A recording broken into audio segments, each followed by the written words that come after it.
ஒரு சிம்பிளான mushroom gravy பார்க்கலாம். நல்லா க்ளீன் பண்ணி எடுத்துக்கலாம். கொஞ்சம் 10 பூண்டு 2-3 துண்டு இஞ்சி, காரத்துக்கு தேவையானது பச்சை மிளகாய் போட்டு அரைச்சு எடுத்துக்கலாம். ஒரு 5 பச்சை மிளகாய் போட்டுக்கோங்க.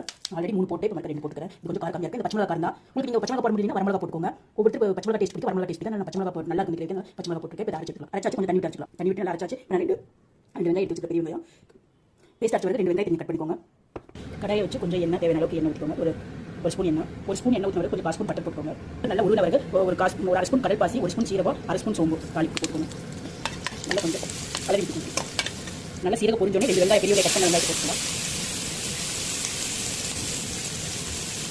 கொஞ்சம் வதக்கி விட்டுக்கோங்க. அது கூட 2 கொத்து கருவேப்பிலை போட்டுக்கோங்க. இது கூட 1 ஸ்பூன் மஞ்சள் தூள்,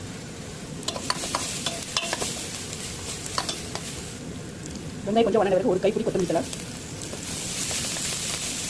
இது கூட பச்சை மிளகாய், இஞ்சி பூண்டு அரைச்சி வச்ச பேஸ்ட்டு,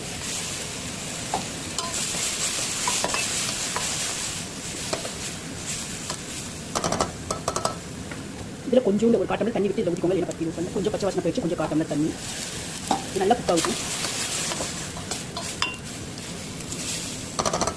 இதில் நல்லா சிம்மில் வச்சுக்கோங்க. நல்லா பச்சை வாசனை போகுது. நம்ம அதுக்குள்ள வந்து நான் 8 தக்காளி எடுத்து வச்சுக்கிறேன். நம்ம மஷ்ரூமுக்கு வந்து வெறும் தக்காளி தான். அதனால 8 தக்காளி க்ளீன் பண்ணி வச்சுக்கிறேன். கட் பண்ணிக்கலாம். பச்சை வாசனை போயிடுச்சு. நம்ம தக்காளி போட்டுக்கலாம்.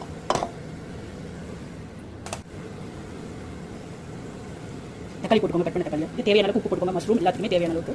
அப்போ தக்காளி சீக்கிரம் வணங்கி வந்துடும். நல்லா கலரி விட்டுக்கோங்க.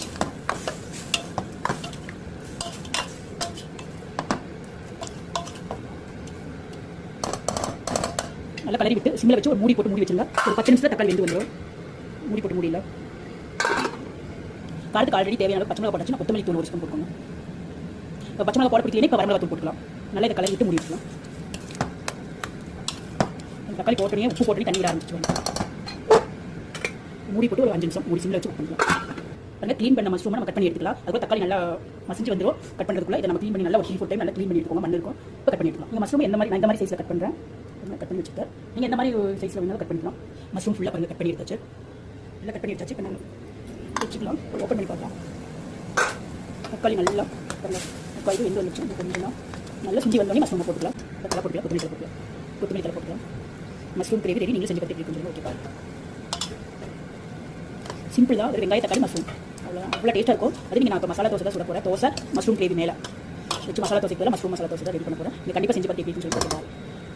இந்த மஷ்ரூம் கிரேவியை நம்ம எக்கு கூட வைக்கலாம். எக்கு மசாலா மாதிரி வச்சு கூட சாப்பிடலாம். ஏன்னா டொமேட்டோ போட்டுருக்கனால அவ்வளோ டேஸ்ட்டாக இருக்கும்.